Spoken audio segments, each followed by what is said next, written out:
Let's take a close look at your firm's point of view.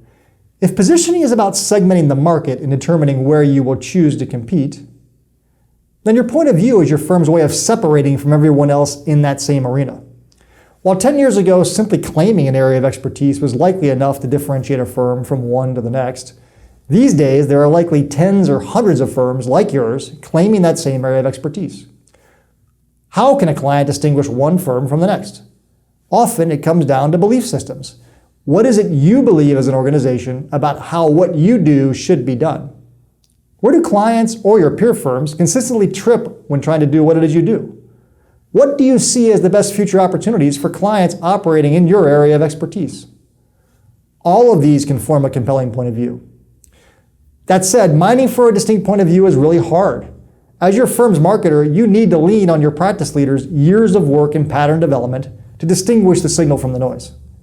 Often, it also requires mixing that practical wisdom with original primary research to shed new light on ways to look at a problem. There are many ways to get there. Regardless of how you approach it, make sure you take the time to be introspective and really work the problem. Ultimately, this is your key point of separation. It will frame how you describe your firm to the market, it will drive your thought leadership agenda, and it will impact every subsequent tactical marketing decision you make downstream.